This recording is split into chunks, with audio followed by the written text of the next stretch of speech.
Antes de Davi ser rei, houve silêncio. Israel vivia por volta de 1025 a.C., no final do período dos juízes. Saul ainda ocupava o trono, mas o coração de Deus já não estava mais com ele. A Bíblia diz em Samuel 15 que o Senhor se arrependeu de ter feito Saul rei. E o céu ficou quieto, pesado, sem celebração. Enquanto palácios discutiam poder, Deus olhava para outro lugar. Belém era pequena, esquecida nos registros políticos da época. Ali vivia Jessé, um homem comum, com muitos filhos, em uma casa sem expectativas reais. Nenhum cronista anotava aquele endereço. Nenhum sacerdote imaginava que dali sairia um rei. O silêncio de Deus não era ausência, era preparação. Enquanto ninguém via, uma história estava sendo alinhada. O trono parecia ocupado, mas espiritualmente estava vazio. E quando Deus decide agir, ele não começa no palco, começa no anonimato. É nesse silêncio que nossa história começa. Antes da unção, antes da música, antes da glória, havia apenas espera. E é justamente na espera que Deus escolhe. Sem ruído, sem pressa, sem testemunhas humanas. Deus então quebra o silêncio chamando Samuel. O profeta envelhecido chorava por Saul, mas o Senhor o confronta. Até quando você lamentará aquele que rejeitei? Levanta-te, enche o chifre de azeite e vai a Belém. Eu provi para mim um rei entre os filhos de Jessé. Historicamente, Samuel era a maior autoridade espiritual de Israel naquele período. Sua presença significava julgamento ou mudança de era. Por isso, ele teme. Viajar até Belém para ungir outro rei era, politicamente, um ato de risco. Saul ainda governava e seus olhos estavam atentos. Samuel chega à cidade por volta de 1025 a.C. e os anciãos tremem. A pergunta é direta: vens em paz? O profeta responde com sacrifício, não com explicação. Deus não revela tudo, revela apenas o próximo passo. Jessé é chamado, seus filhos são separados. O ambiente é simples, doméstico, longe de qualquer cerimônia real. Ninguém imaginava o que estava prestes a acontecer. Para eles, é apenas mais um ritual religioso. Para Deus, é o início de uma dinastia. O céu já escolheu, mas ainda não revelou o nome. Um a um, os filhos de Jessé passam diante de Samuel. O primeiro é Eliabe, alto, forte, aparência de rei. O profeta experiente pensa consigo, certamente está diante do ungido do Senhor. Mas Deus interrompe o pensamento antes que vire palavra. Não atentes para sua aparência, nem para sua altura, porque o rejeitei. O Senhor não vê como o homem vê. O homem olha o exterior, mas o Senhor olha o coração. Essa frase, registrada em 1 Samuel 16, nasce em um ambiente comum, quase íntimo. Não foi dita em um templo, nem diante de uma multidão. Foi sussurrada no meio de uma sala simples, enquanto expectativas humanas eram desmontadas uma a uma. Abinadab passa, depois Samá, 7 filhos se apresentam, 7 negativas silenciosas. Nenhum deles era o escolhido. A cada recusa divina, o clima muda. O ritual começa a perder o sentido. Algo está fora do roteiro. Historicamente, o número 7 simbolizava a completude. Aos olhos humanos, tudo já havia sido apresentado. Mas Deus ainda não havia falado a última palavra. O céu permanecia firme em sua decisão. O escolhido não estava na sala. Samuel então faz uma pergunta que muda o ambiente. São estes todos os teus filhos? Jessé hesita antes de responder. Ainda o menor, ele está apacentando as ovelhas. A frase soa quase como um detalhe irrelevante. O menor não tem nome citado de imediato. Não foi lembrado, não foi considerado digno de estar presente. Culturalmente, isso fazia sentido. O caçula não participava de rituais importantes. Pastorear ovelhas era a tarefa mais simples, solitária, distante da honra familiar. Enquanto os irmãos estavam limpos, alinhados, preparados para impressionar, Davi estava longe, sujo de poeira, cuidando do que ninguém queria cuidar. Samuel não aceita seguir adiante. Não nos assentaremos até que ele venha. O profeta interrompe o ritual, quebra o protocolo, desafia a lógica da casa. O céu não se move enquanto o esquecido não chega. Esse momento revela algo profundo. Deus nunca ignora quem os homens ignoram. Mesmo ausente da sala, Davi já estava presente na decisão divina. Antes de ser visto, ele já havia sido escolhido. O esquecido estava prestes a ser chamado pelo nome. Davi chega do campo sem entender o motivo do chamado. Ele é jovem, provavelmente entre 15 e 17 anos. Ruivo, de boa aparência, mas sem qualquer símbolo de autoridade. Não veste túnica especial, não carrega espada, não traz títulos, apenas chega como alguém que foi interrompido no meio do trabalho. Quando Davi entra, Deus fala: levanta-te e unge-o, porque este é ele.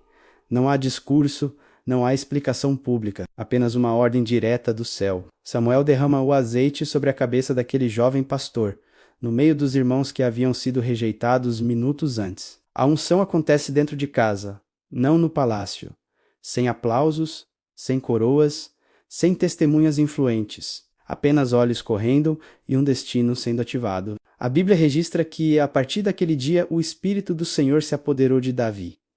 Não foi algo simbólico, foi real, espiritual e definitivo. Historicamente, nenhuma mudança externa acontece naquele momento.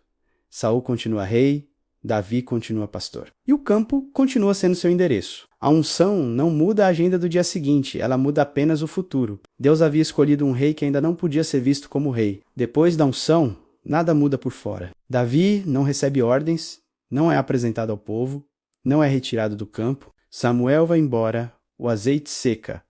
A casa volta ao silêncio. E Davi retorna para as ovelhas como se nada tivesse acontecido. Esse é um dos momentos mais difíceis da jornada. Entre um Samuel 16 e um Samuel 17, não há coroação, há espera. Historicamente, esse período pode ter durado anos. O jovem ungido convive diariamente com irmãos que viram a cena, mas não mudaram a forma como o tratavam. Ele carrega um chamado que ninguém reconhece. É nesse tempo que muitos estudiosos situam o nascimento de vários salmos. No anonimato do campo, Davi aprende a confiar a lutar sozinho, a depender de Deus quando ninguém está olhando. Leões e ursos surgem longe das câmeras da história, mas perto do coração do pastor. O espírito que o ungiu não o levou ao trono. Levou-o à solidão. Deus estava formando o caráter antes de entregar a autoridade. O céu não tinha pressa. O processo era tão importante quanto o destino. Davi era rei por promessa, mas pastor por realidade. Enquanto Davi amadurecia no campo, algo também acontecia no palácio. A Bíblia diz que o Espírito do Senhor se retirou de Saul, e um espírito perturbador passou a atormentá-lo. O contraste é intencional. O que Deus entrega a um, ele retira de outro. Uma transição espiritual silenciosa estava em curso em Israel. Os servos de Saul buscam uma solução prática. Precisamos de alguém que saiba tocar harpa, alguém cuja música acalme a alma. E, sem saber, descrevem exatamente o jovem que havia sido ungido em segredo. Um servo diz: conheço um filho de Jessé, o belemita, que sabe tocar, é valente, prudente em palavras, e o Senhor é com ele. Davi é chamado ao palácio não como rei, mas como músico. Ele entra pela porta do serviço, não dá honra. Toca para o homem que ocupa o trono que um dia será seu. Historicamente, isso revela a profundidade do processo divino. Antes de ser governador, Davi aprendeu a servir a Saul. Ele carrega a unção na alma, mas segura uma harpa nas mãos. Cura quem ainda governa. Acalma quem o persegue. Deus o coloca perto do trono, não para tomá-lo à força, mas para ensiná-lo e a respeitá-lo. O esquecido agora está perto do centro do poder, mas ainda invisível como sucessor. Davi entra e sai do palácio. Às vezes está diante do rei, às vezes volta ao campo. Vive entre dois mundos. Um dia pastor, no outro músico real. Um chamado elevado, mas uma posição humilde. Essa tensão molda sua alma. Ele aprende a esperar sem reclamar, a obedecer sem entender tudo. Historicamente, esse período revela algo raro. Davi nunca usou sua unção como argumento. Ele não diz, eu fui escolhido. Não se rebela, não se promove. Ele respeita o tempo. Enquanto Saul perde o equilíbrio interior, Davi ganha profundidade espiritual. Os salmos refletem esse conflito interno. Confiança misturada com silêncio. Esperança convivendo com anonimato. Davi aprende que ser escolhido não significa ser apressado. O óleo não autoriza atalhos. A promessa não elimina o processo. Ele vê o trono de perto, sente o peso do poder, mas entende que não é o momento. O céu ainda está trabalhando, o coração ainda está sendo lapidado. O esquecido agora é útil, mas não exaltado.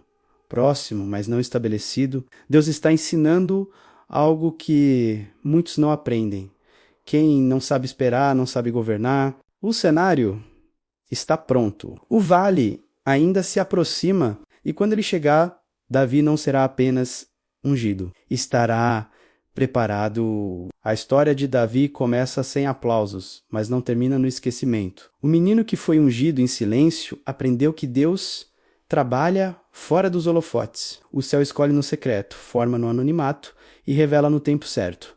Nada foi perdido. Cada espera construiu algo eterno. Se você já se sentiu esquecido, ignorado, deixado de fora da sala, essa história é um espelho. Davi prova que o chamado de Deus não depende da aprovação dos homens. O campo não era castigo, era treinamento.